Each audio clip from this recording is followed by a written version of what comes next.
Ladies and gentlemen, good day and welcome to Hitachi Energy India Limited Q4 FY25 Analyst Conference Call. As a reminder, all participant lines will be in the listen-only mode, and there will be an opportunity for you to ask questions after the presentation concludes. Should you need assistance during the conference call, please signal an operator by pressing star, then zero on your touch-tone phone. Please note that this conference is being recorded. I now hand the conference over to Mr. N. Venu, MD and CEO, Hitachi Energy India Limited. Thank you, and over to you, Mr. Venu. Thank you very much. Good afternoon, everyone. Thank you for joining us for the analyst conference call. I hope you're all doing well. And yesterday, as you know, we announced our results for the Q4 and the full year 24-25. And in the next 20 minutes or so, I will take you through our performance during the period ending March 31st, 2025. And we have uploaded the slide deck. For your convenience, I will read out the slide numbers. And I have with me today our CFO, Ajay Singh, our General Counsel and Company Secretary, Mr. Purna Matanda, and our Head of Communication, Mr. Manashwi Banerjee. As always, you can follow the presentation and the webcast or by downloading it from the stock exchange. I will mention the, as I said, slide numbers as we proceed. At the onset of the fiscal year, our focus remained on balancing the operational complexity and efficiency to preserve Hitachi Energy India's growth momentum. And I'm happy to inform you that we have sustained growth momentum and recorded highest ever order backlog of 19,245 crores at the year end, 31st March 2025. Our strategic approach and adaptability to the rapidly changing, global economic landscape has helped us to sustain growth momentum through the financial year. And FY2024-25 was a special year for us, as the company also celebrated its presence of 75 years in India. At the far end of 24-25, we initiated and closed our first qualified institutional placement QIP, which I will discuss later. As we step into the new financial year, a more robust, comprehensive, and collaborative approach is required to realize the sustainable growth for the company in the future. This aligns with our parent company, Hitachi's vision of transforming the group into true one Hitachi. With this, you will see more synergy and collaboration among the group companies. It will enable us to provide the highest value to our discerning customers and partners by offering an expansive portfolio under one Hitachi. So if I move to the slide number 3, which is our license to operate, safety, integrity, and quality constitute our license to operate, and we never look the other way when we have to deal with this. These are the key fundamentals of our business practices and operations. Our focus on safety has helped to minimize the risk of harm and equipped us to address any untoward incidents effectively. And our continued efforts towards strengthening our safety practices have helped us reduce the frequency of injuries over the years. FY24-25, we saw a decline of 18% of such incidents compared to the last year. With safety woven into our operational fabric, in March 2025, we celebrated the 54th National Safety Week across our offices and factories.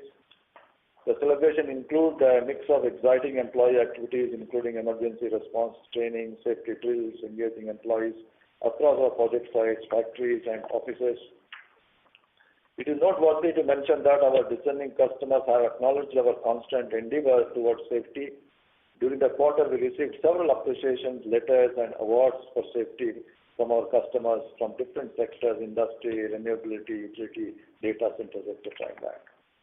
Moving to the slide number 4, this is also a very important slide for us at Hitachi Energy. Our commitment to environmental conservation is well defined and a clear KPI for our business leaders. The company's business strategy encompasses conserving the environmental and minimizing the impact of its business on the planet. We strictly adhere to a responsible approach in delivering our solutions to propagate our purpose of advancing a sustainable energy future for all. For 24-25, we have taken indefinite measures that align with our 2030 sustainability goals. retrofits to optimize energy usage, transitioning to energy-efficient technologies, along with operational discipline, has helped us reduce energy consumption by 6% reduction in total energy consumption for every crore revenue. We have also installed 10 rainwater recharge wells at the company's manufacturing facilities in Maneja, Halol, which have helped to reduce freshwater usage by 4%. And by following sustainable solutions for hazardous waste disposal through recycling of waste and considerably reducing total waste disposed through incineration and landfill, we have ensured a 17% reduction in our overall waste disposal. On the climate front, we have added 1240 kilowatt rooftop solar energy to our existing 291 kilowatt capability, and we maintain 100% fossil-free electricity across all units. Moving to the slide number 5, our focused strategic approach coupled with our strict adaptability to the ever-evolving global economic landscape has empowered us to maintain our growth momentum. In the quarter under review, we achieved 56% year-on-year order growth amounting to 2,190.9 crore, led by energy transition and also due to the industry cyclical nature. Revenue is also up by 13% year-on-year to 1,921 crores for the quarter, based on a solid order execution and focus on continuous improvement in overall operational efficiency. On a strong execution and a better product mix, profit before tax and profit after tax were up by 62.1% year-on-year at 246 crores and 61.8% year-on-year to at 183.9 crores respectively.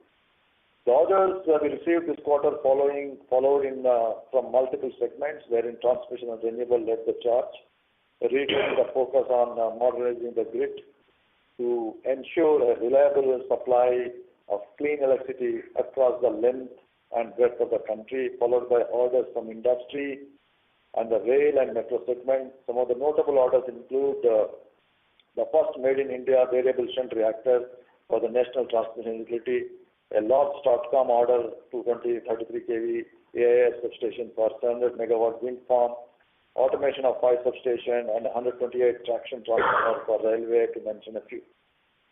At the end of March 31st, 2025, our order backlog stood at 19,245.9 crores, providing revenue visibility for several quarters going back. If I move to the slide number 6, our focus on continuous effort towards improving the overall operational efficiency has helped us maintain sustainable growth across parameters throughout the year. The same is quite visible in our performance of FY2024-25, which surpasses last year, that is 23-24, in all parameters. For the full year, orders reached a record of 18,173.8 crores, as you can see from the slide, up by 228%, while revenue stood at 6,475.4 crores, up by 23%. Both PBT and PAT also significantly up by 133%, and our EBITDA margin has improved by 250 basis points compared to the last year. As I spoke in the beginning, FY2024-25 was a special year for us, from celebrating our 75 years in India to multiple key milestones. This year, we bagged a large HVDC order, very clearly showing our technology prominence in our HVDC in India and worldwide. We have multiple expansions at our various facilities, especially in the transformers, interrupters, transformers and valves. Also, our insulating materials, etc. Also, we successfully concluded our first fundraising initiative through qualified institutional placement, which raised 2,500.82 crores. Moving to the next slide, slide number 7, and I know that you know more than me on this particular slide, but let me give my view on this. As per the Organization of Economic and Cooperation and Development report, OECD, the Indian economy will remain one of the fastest growing major economies worldwide. The country is expected to grow at 6.1% for the fiscal year 25-26, with retail inflation dropping to 6-year low in March 2025, and you got the latest data even lower, gives a strong growth signal. While India is comparatively less exposed to the reciprocal tariff, of course, we really have to wait and see how this will pan out to be, but it will impact various industries whenever it happens. But so we have to keep a constant vigil and devise a mechanism to minimize the same and retain the exports growth momentum clocking in the previous quarter. While the geopolitical uncertainty poses some challenges, we expect the growth momentum in the energy sector to continue. The government reiterated its commitment to the same by increasing the FY2025-26 budget for the energy sector to 26,550 crores compared to the 19,000 crores of the previous year. With India moving fast to meet its commitment of renewable energy installed capacity, the interstate transmission system expects close to a 1 lakh crore investment over the next 2 financial years. Furthermore, the flow of more foreign direct investments, growing investment in the Indian data centers for the next couple of years, and modernization of Indian railways will add more steam to the energy sector's growth engine. Also, the government's effort to enhance the financial viability of power distribution companies is a positive step that will go a long way in strengthening the country's energy ecosystem. Moving to the slide 8, at Hitachi Energy, we constantly endeavor to advance a sustainable energy future through all our projects. During the quarter ending March 31st, 2025, we commissioned several key projects for the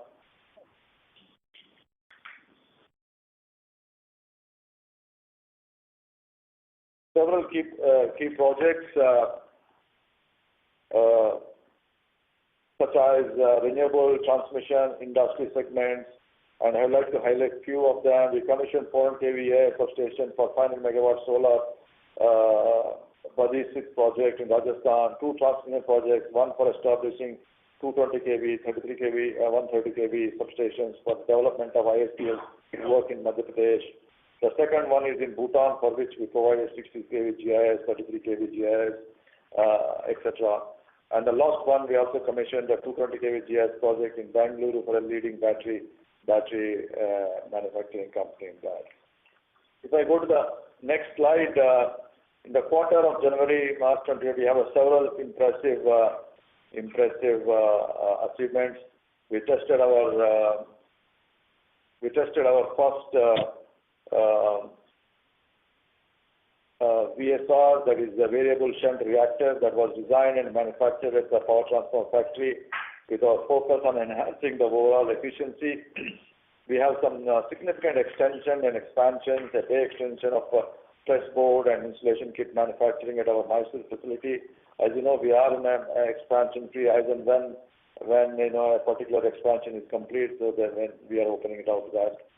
And we also had a warehouse expansion at the power quality factory in Doddaballapur, Bangalore, to help streamline inventories and exports, etc. We value our partners and customers to further strengthen our relationship and exchange ideas on the latest industry trends and development. The company has conducted several technical training sessions and factory visits for them. I'm also delighted to inform you that our service team has signed a first service level agreement with the world's largest data center provider for entire data transformer of fleet of various ratings of a service agreement with that. Moving to the slide number 10, as a pioneering technology leader, we always ensure that we present our views at various forums to create a conducive policy environment for the entire energy sector. This quarter, we also made our presence felt at key industry events and exhibitions such as India Energy Week, the Karnataka Global Investors Meet, Electrona, etc. like that. And we continue to do so in that. And moving to the slide number 9.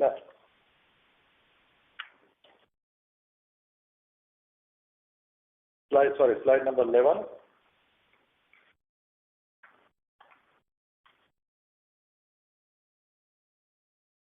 Now to provide some more color on our orders received this quarter, transmission and renewable led the charge with an increasing focus on modernizing the grid to ensure a reliable supply of green electricity across the country. This was followed by orders from industry as well as the rail, metro segments. The transmission segment saw a 91% growth surge, whereas the renewable saw year-on-year growth of 386%, and railways and metro is up by 24% year-on-year. However, the data center and industry saw a year-on-year decline of 56% and 33% respectively. But we believe this is a seasonal decline and a timing factor with the aggressive push for a building data center network and electrification of industries. In the country, we expect a significant demand from these segments in the coming quarters. On the right-hand side, you see the order mix segment-wise. The product took the lead sector-wise. Utilities are clear as winner, and on the channel side, direct end users emerged at the top of it. This is of a whole financial year. The previous one was more of a quarter one. But if you see the segment-wise growth throughout the financial year, the transmission emerges again as the frontliner, 750%. Industries on a year-on-year rise, you see industries growth, whereas the previous quarter you find a decline. Data center again from year-on-year basis is the thing. The railways and the metros, while the previous quarter was up, but on an overall year-on-year basis is down, and the renewable is up in there. If I move to the next slide, service, slide number 13. Exports and services continue to sustain their growth momentum, contributing significantly to the overall order book. Services saw almost 60% year-on-year growth, and exports recorded a significant year-on-year growth of 77%. In terms of contribution to total orders, exports contributed almost 37%, excluding HVDC, and services contributed around 7.4%. It also shows our constant endeavor towards strengthening our service and export portfolio. Service is a key. We have been explaining this also key to our long-term partnership collaboration with all our customers. Some of the orders in this segment include grid compliance, power systems, renewable studies for utilities, digital service level agreements, SCADA upgrades, replacements of equipment, annual maintenance contracts, export orders received from across the continent, South Asia, Europe, and Africa on that. Furthermore, foreseeing immense potential in service and maintenance, the company has, introduced its service business unit. That is the fifth business unit from FY2024-25. The unit will provide services to various sectors throughout the asset life cycle, from installation to sustainable end of life cycle solutions with that. So with that, let me hand over to our CFO, Ajay, to take you through the next two slides. Thank you. Thank you, Venu, and good afternoon to all of you, and hope all of you are doing well. So you see our constant effort towards improving overall operational efficiencies has helped us in maintaining growth momentum in quarter 4, 2025. During the quarter, the company reported Y-on-Y order growth of roughly 55.57%, with the INR 2,190.9 crore. And the revenue went by 13.11% Y-on-Y, it is 1921.9 crore. And this is all because of the result of the solid order execution and focus on the continuous improvement in the overall operational efficiencies. So rising on the strong execution and the better product mix, our profit before tax increased by 62.1% Y-on-Y at 246.7 crore. Profit after tax also increased by 61.8%, stood at 183.9 crore.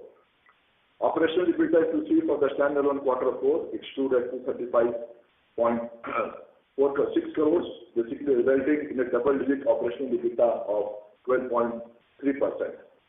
The same emphasizes the company's constant endeavor towards improving margin and strengthening overall operational efficiencies.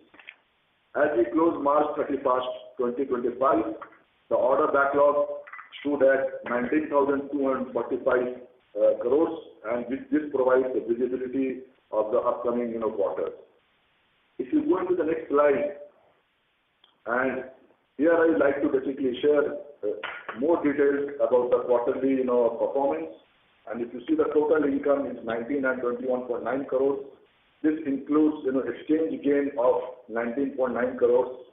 Our material cost is 61.6%. The personal expenses are 7.5%. Other expenses basically is 16.6%. Depreciation is 1.2%. Finance cost, if you see, 0.3%. It has come down. As of now, we are not having any short-term borrowings at the company level, and that all these efforts really helped our profit before tax to be 12.8% and PAT at 9.6%. Little bit of a, if you go extreme right and see on the year-end numbers, compared to the last year to this year, if you see our revenues stood at 6,442 crores and roughly 22-23% growth compared to the last year. And our margin, if you see, profit before tax is 8% compared to last year, 4.2%, and PAT at 6% compared to 3.1%. So I will say overall, the overall performance, in my view, was pretty good in this particular quarter and in the year. Over to you, Vinesh. Thank you very much, Ajay. And if I go to the last slide, before I hand over back to the operator for the Q&A. As we close the final quarter of fiscal year 24-25 and step into the new financial year, our focus remains on carrying the growth momentum into FY25-26.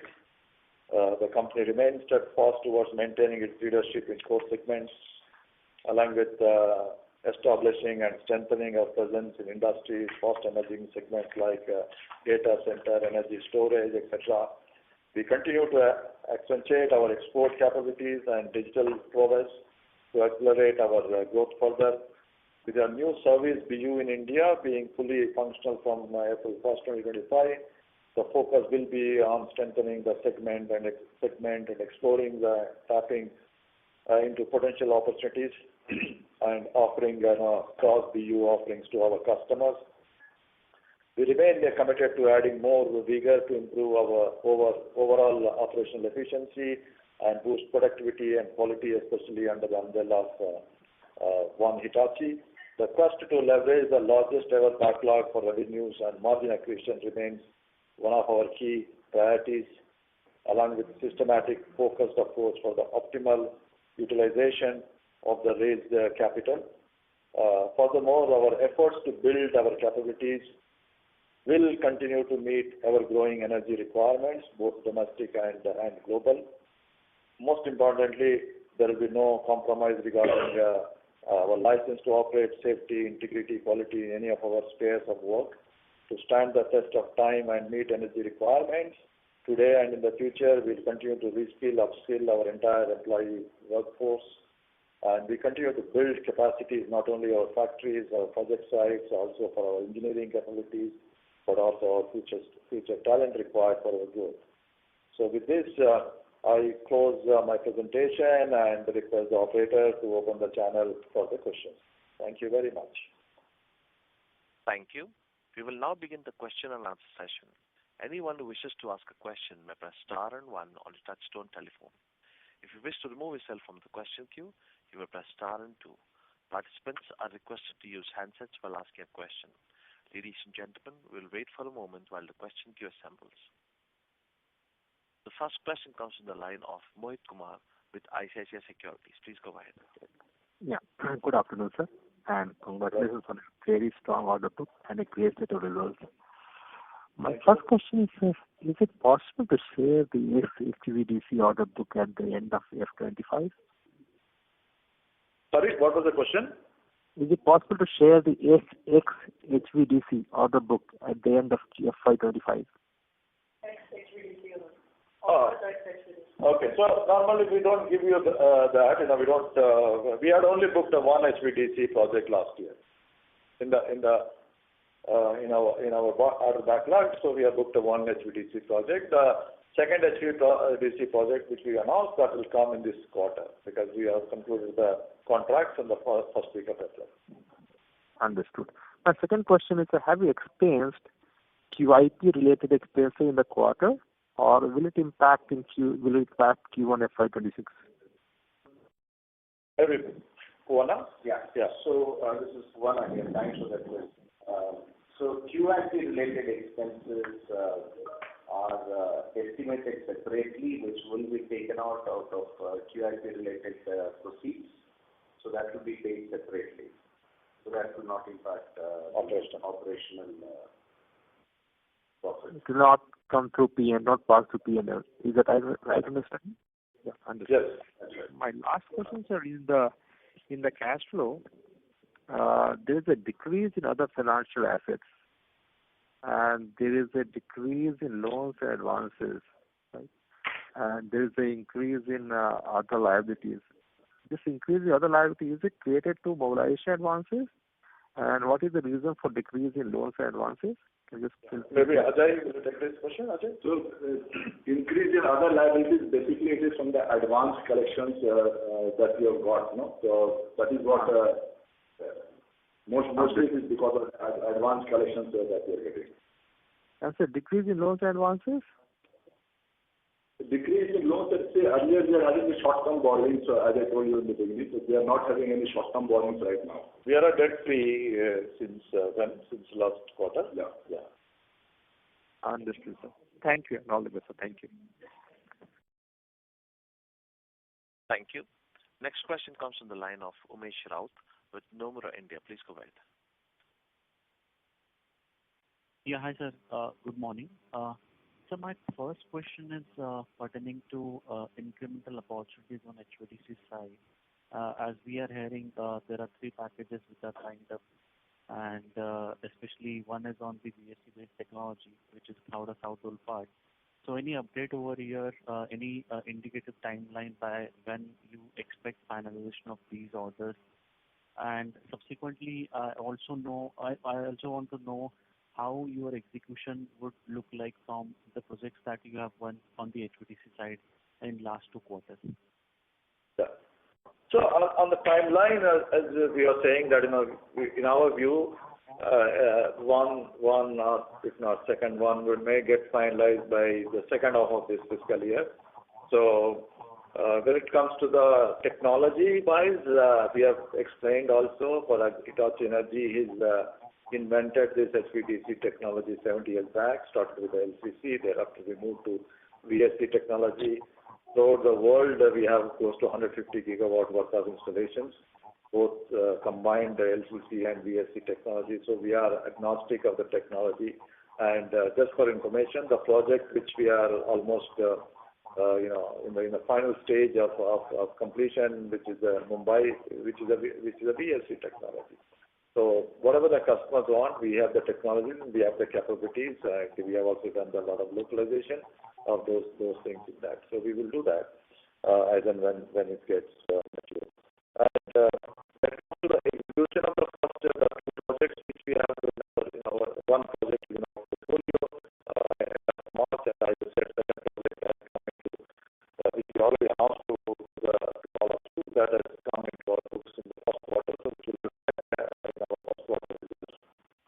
So these projects have a completion period of 48 and 54 months. 48 is in cycle 1, 54 months is in cycle 2, and normally the revenue for this will be very slow at the beginning, then goes significant, and then it will move on to the second year, third year. So is it fair to assume that in each tool will have about 1/3 of execution, and maybe subsequently after 2 years will have about 2/3 of execution? We are not able to give you that. As I said, it's still the first year is the lowest execution.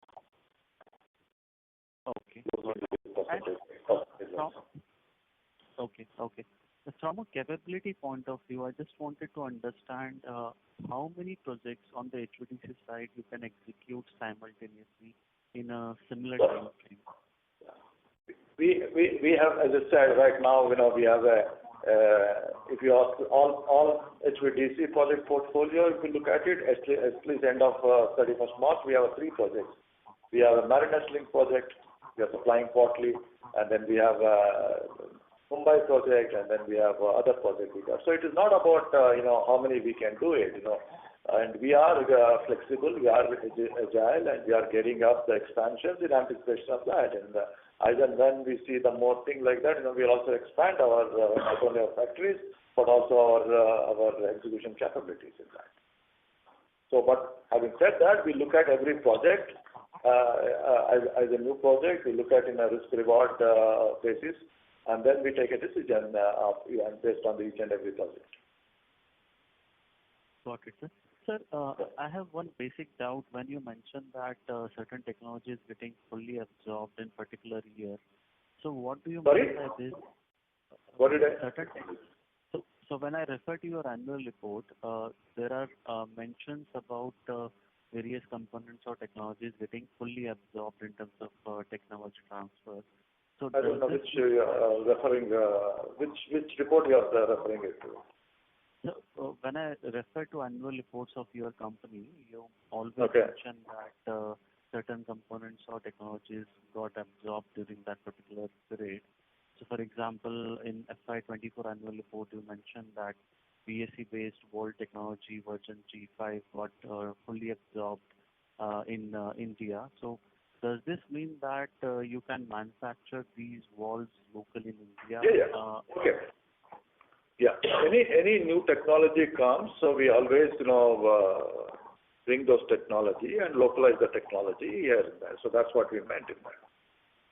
Okay. So based on current capabilities, how much of indigenized or localized value addition we can do in case of HVDC project execution? So we have been giving, we will not, we have a huge, whatever we have today, it's really not HVDC, but all the portfolio put together. So whatever we are producing globally, more than 80% we produce locally here. So that's what is the thing. There's a value add is a different and what we produce different. For example, transformer you take, we don't have a CRGO here, right? We have to import it. If you take the value add locally, it doesn't come into picture. But we have end-to-end manufacturing of the transformers. Just give an example of that. Thank you. Mr. Raut, please rejoin the queue for more questions. A reminder to all the participants, please restrict yourself to 2 questions. Next question comes from the line of Balachandra Shinde with Motilal Oswal AMC. Please go ahead. Hi, sir. There is one concern in most of the investors. Like if we are getting so many HVDC orders, but after that, relatively order inflow growth may taper out. If you can provide insight that what kind of order inflow growth one should see over next in a longer period of time, especially when the kind of HVDC capex is happening globally and within India. So I think our whole strategy has been, our portfolio, be it the product, system, services, software, is the bit witness generation and the consumption. Okay. So HVDC is the one part of our portfolio. So it's we have 4 business units. HVDC is one of them. It's not the only one. So we're not building the strategy only based on the HVDC. HVDC for sure it's coming in a big way. So we have the full-fledged transformer portfolio. We have a high voltage portfolio. We have grid automation, and then the grid integration, which includes the STATCOMs and HVDC, etc. like that. Our view, I've been saying very clearly, for the energy transitions requirements, especially on the targets set by the government, it needs a lot of,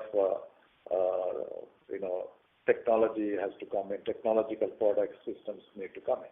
For example, you need to have more HVDC projects, more energy storage, and more 765 kV transmission, and also some 1200 kV transmission line also will come in.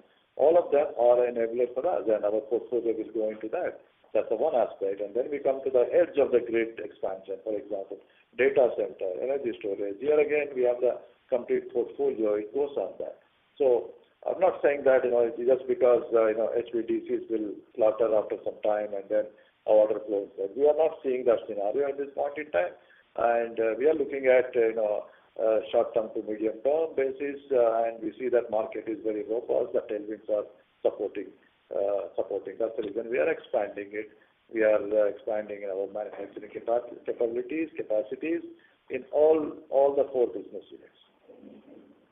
Got it.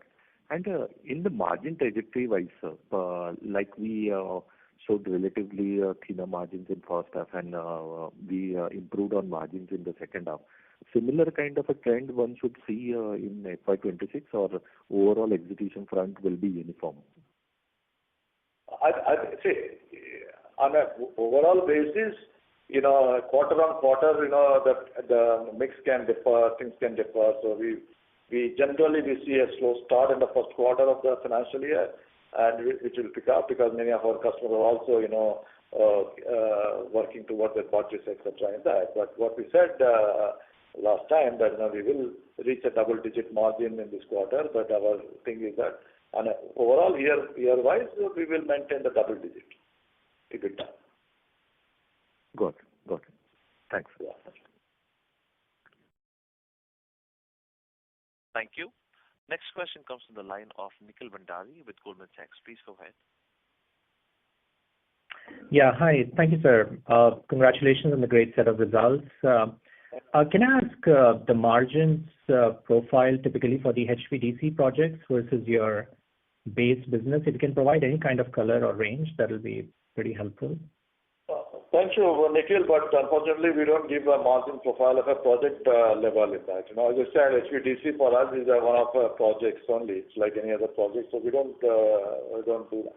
All I can tell you that the margin profile of these projects are not margin profile. The risk profile of these projects are better than what we used to see previously. Like, for example, we used to have a complete, the turnkey, the civil construction, etc. in that. So here our things are, mainly, engineering and supply of the products and commissioning of the products and ensuring that the system works. Understood. And thank you for that. And just a follow-up question to your capacity or bandwidth constraints for taking more HVDC projects. You mentioned that that's quite dynamic and you can probably operate multiple projects, but what could be bottlenecks or constraints if you were to think as a risk in terms of taking multiple more projects from here on the HVDC lines? Any thoughts on what could be the potential constraints for you to take, let's say, another 2 or 3 projects in the next 1 to 2 years?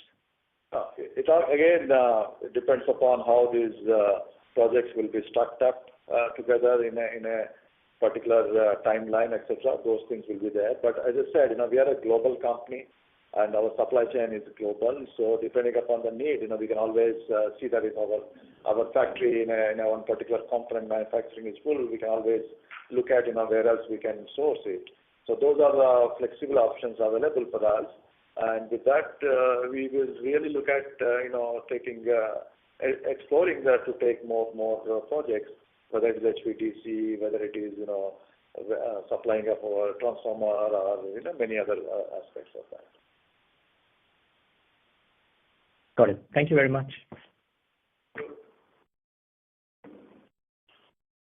Thank you. Next question comes from the line of Mahesh Bendre with LIC Mutual Funds. Please go ahead. Hi, sir. Thank you so much for the opportunity.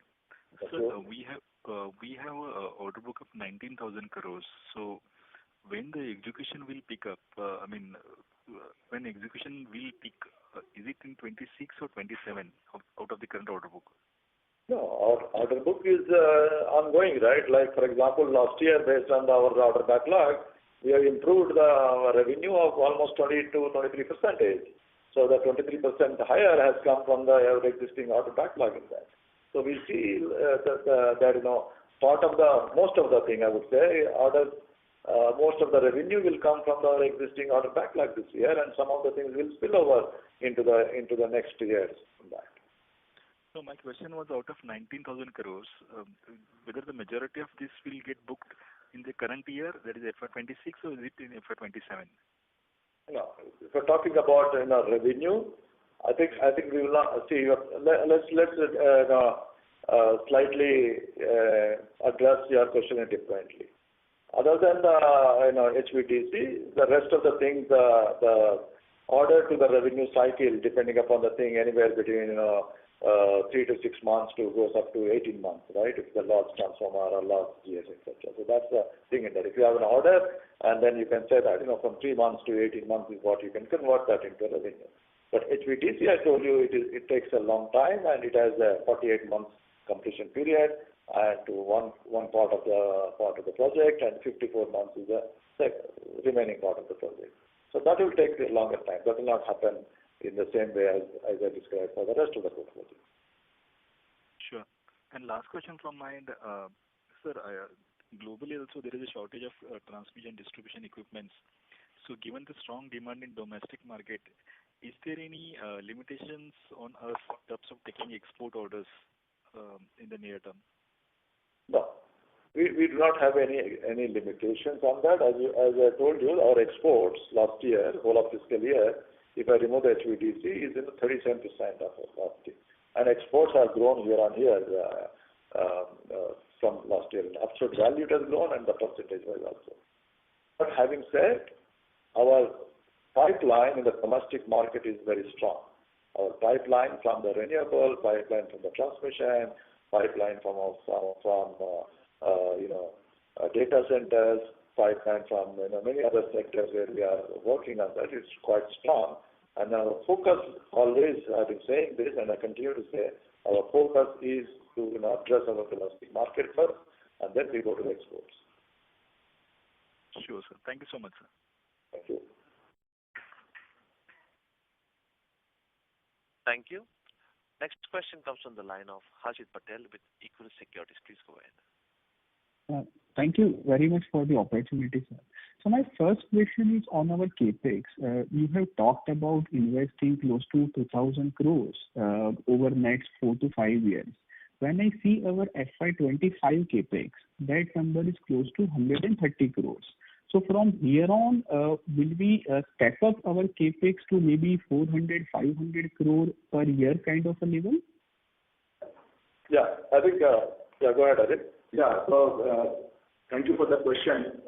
Rightly so, in this year, we have done our QIP, and we have already declared that we'll be spending across 2,000 crores in a span of 4 to 5 years. That's what I said. So what we have done in this year, obviously in the next few years, it will be, let's say, 4x kind of thing, 4x to 5x kind of thing. So that is what we see at the moment, and our drive will be in that direction only.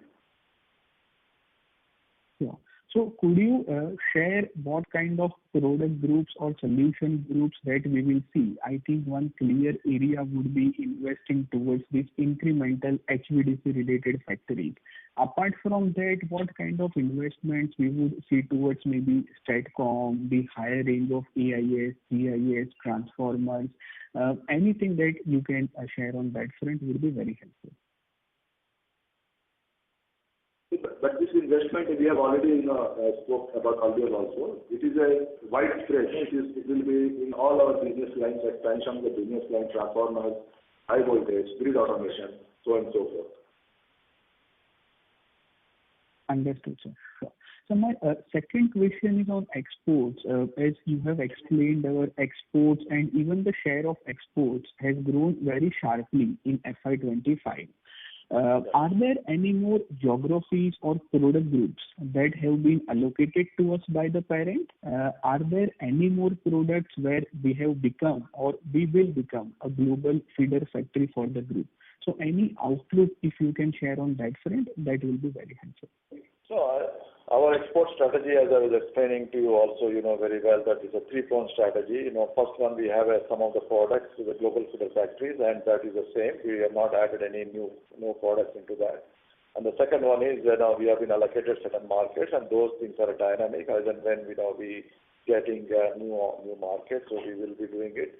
And the third one is we do have a feeder factories, and then based on the feeder factories, we are supplying our components into that. So this is how the three-pronged strategy. And there is a scope. As I said, our exports is not at the cost of the domestic market. So if we have more slots, we will definitely have opportunity for us to grow in exports. Sure. Thank you. Thank you. Mr. Patel, please rejoin the queue for more questions. Next question comes from the line of Renu with IIFL Capital. Please go ahead. Yeah, hi, good afternoon, and thank you for the opportunity, sir. I have a few questions. First, just trying to understand that in the last 2 quarters, while we have seen margins coming to double-digit levels, Even if we add back the effects of commodity gains, it's still in 13% levels, which is significantly lagging other peers who are, in terms of their performance, mid-teens to 20% range. Just trying to understand what is pulling down the margin mix for Hitachi versus the other peers in the current business environment, despite the execution of high margin HVDC VSC that we're doing for done. That's the first question. Yeah. So thank you for your question, Renu. I think we have also done our own analysis of that, so I don't want to make a comparison with the competition, but our margins are coming in line with our strategy, and it's coming out. And we have been saying last 2 years, it's not that we take a dip in 1 year and then start doing that. That's not our strategy. Our strategy is a continuously, sustainably growing thing. That's exactly what we said. We have said 2 years back that we'll reach the double digit, and we have reached the double digit. And we said on a year-on-year basis we sustain this, and it will also probably will improve it going forward. Okay, so even if the market is giving opportunity, we may not be very excited to grab better profitability or profit from it. We will also at the same time invest in our future. So we are whenever we are looking at it, we are not looking for a short-term gains. We are looking for a long-term. So as I said, our focus is the domestic market. We continue to serve our domestic markets, and that's where is our thinking. Got it. The second is, do we have any updates? Probably I might have missed it out, but do we have any updates on the electrical packages related to the bullet train? Are we still expecting something from it, or probably we are out of the race for those orders? No, I think it's getting delayed. That's what I understand. It's getting delayed right at this point in time.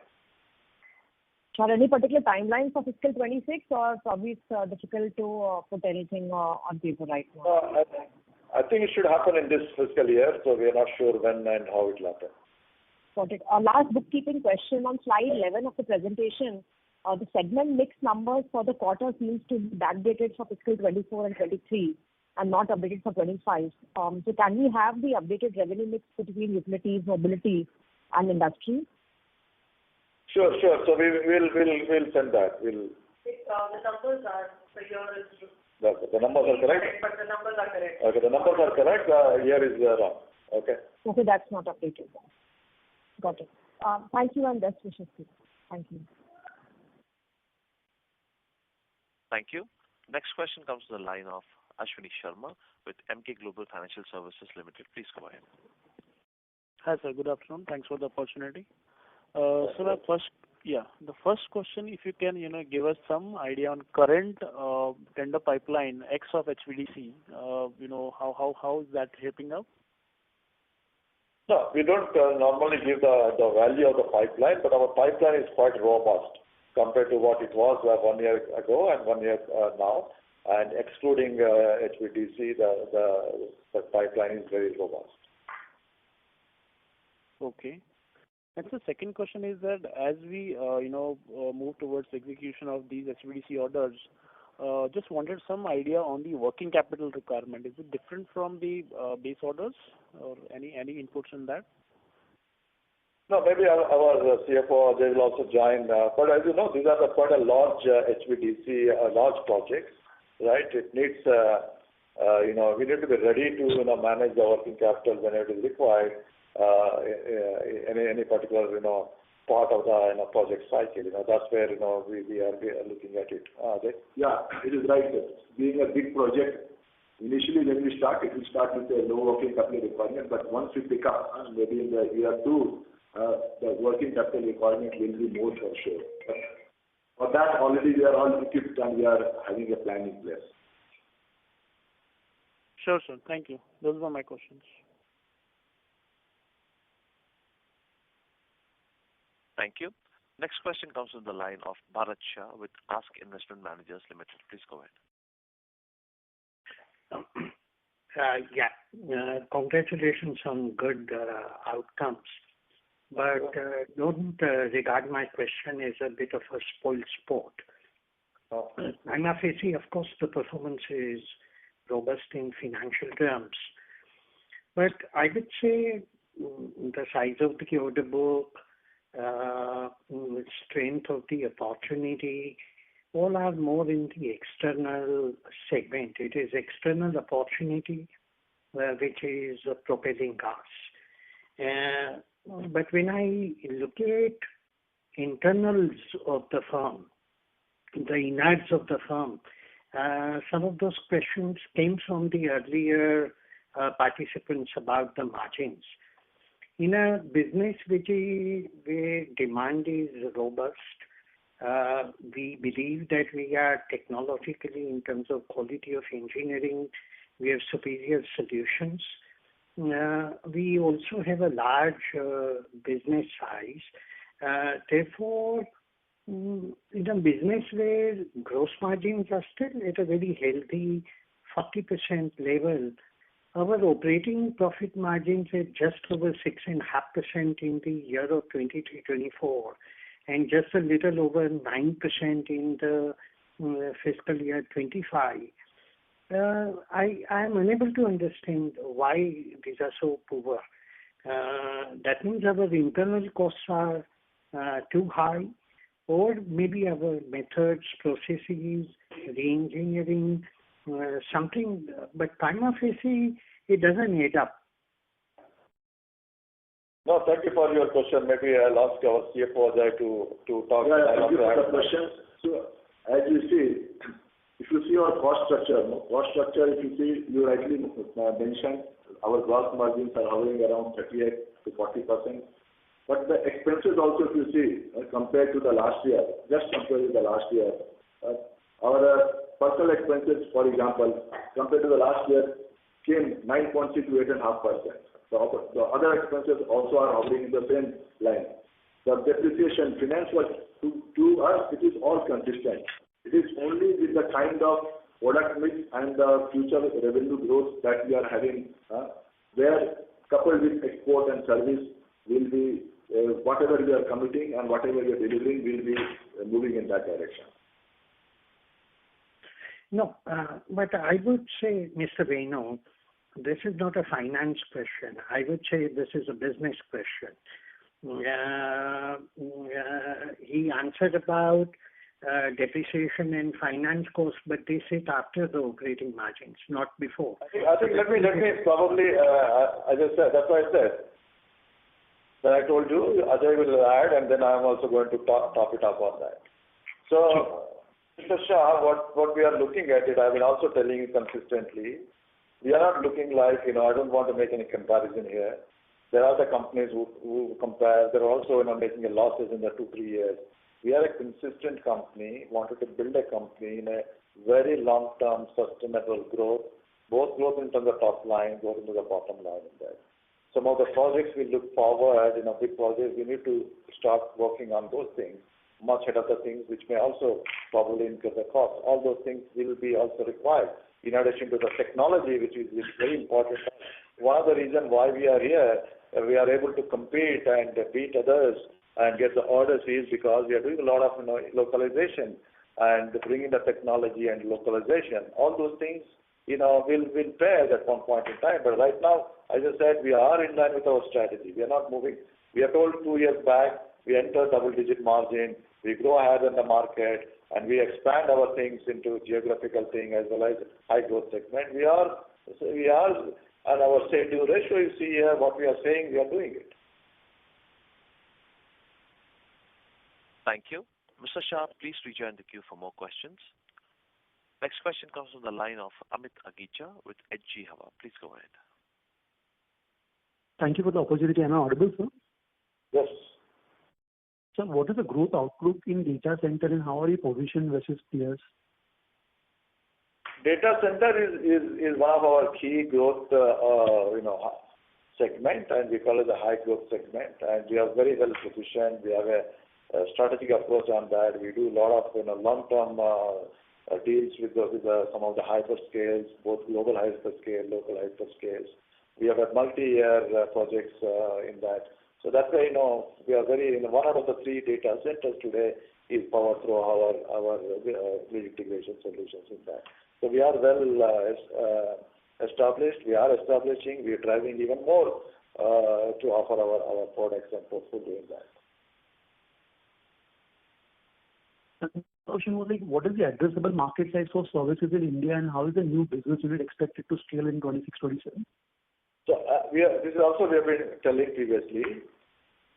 Our addressable market. So we have a 60,000 crores worth of installed base in India since last 25 years. We have been doing it, right? And we saw that our addressable market, our potential orders, not addressable market. This whole 60,000 crores is addressable market, but everything is not as a market, right? We said we have a potential future addressable market is in the range of 2,000 crores per year. Okay, our orders are in the ballpark, in the plus minus in that range, and that's what we are looking at it in that. Right now we are around 500-600 crores of our orders. So our plan is to take it over a period of time, 2,000 crores orders. It will not happen overnight, but it will take 3 to 4 years. So we are productizationing. We are offering a digital offerings to our customers, both IT, OT combinations also we are looking at. As we speak, we are doing a lot of pilots with many of our industrial customers, data center customers. Some of the data center customers are looking forward for providing the life cycle things. All those things will come into that. It won't happen again overnight. It is a 3 to 5 year journey. So my last question is like, how will be using the QIP proceeds of 2,500 crore plus? Like, are there any inorganic opportunities in sight? Yeah, I think QIP proceeds we talked about very clearly, and 2/3 of that we use in our expansion capex, and then the rest 10% is our 5% is for corporate usage. Yeah, 25% is our capex corporate usage, and 10% is working capital. But having said that, we are actively looking at some of the things, and not in areas of a transformer, etc., but mainly in our value add or complementary things like our new segments. Those are the things. Thank you for the reply, and all the best for the future. Thank you. So operator, since we already reached our time, and I know that there are lots of queue there for other questions, so please reach out to us. We have a back-to-back calls with some other things. I really want to thank you for your interest and listening to us. So if you need any further information, so please reach out to us anytime. Happy to engage and provide the answers to you. Thank you very much, and looking forward to talking to you soon. Thank you. Thank you. Thank you. On behalf of Hitachi Energy India Limited, that concludes this conference. Thank you for joining us. You may now disconnect your line.